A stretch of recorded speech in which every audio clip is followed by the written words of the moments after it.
iLab started because there was this creative cross-disciplinary process that I had uncovered through creating my own fine artistic work. There's this body of work that I've been working on for a while now, umpteen years now.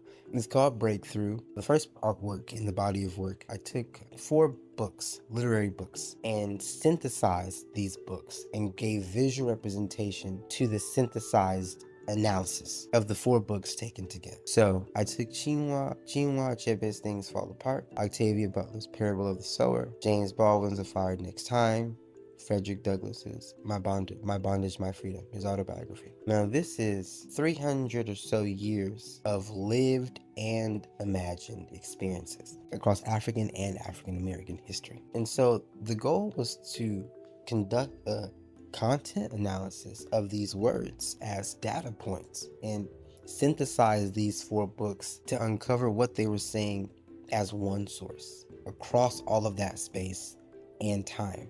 Black people taken together, they were describing an embodied separation from themselves and an enduring connection to themselves across 300 years of lived and imagined experiences. Now, to give visual representation to this, and I know this is connected to iLab, I promise.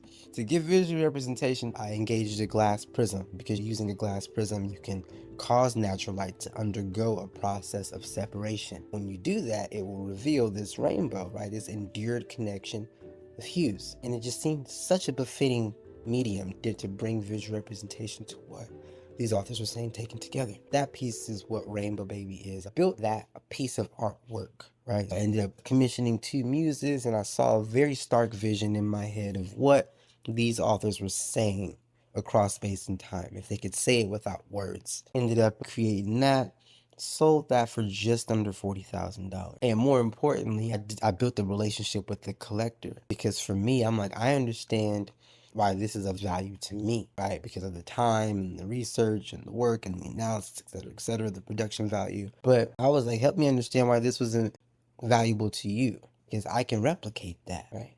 And this creative cross-analysis process, the fact that you started with books and you were able to go from books to this culturally relevant, emotionally resonant, ultra contemporary visualization, it's like that creative cross-analysis process solves a major problem for organizations. You should probably figure out what problem that solves. It'll change the trajectory of your impact. He bought the piece for $40,000. And that was the seed investment into iLab. And so I just look back in the rear view. Okay, what did I do with those? Okay, with the books? And I realized what I did with those books I could do with any sort of information, any sort of data, because I learned those skills already.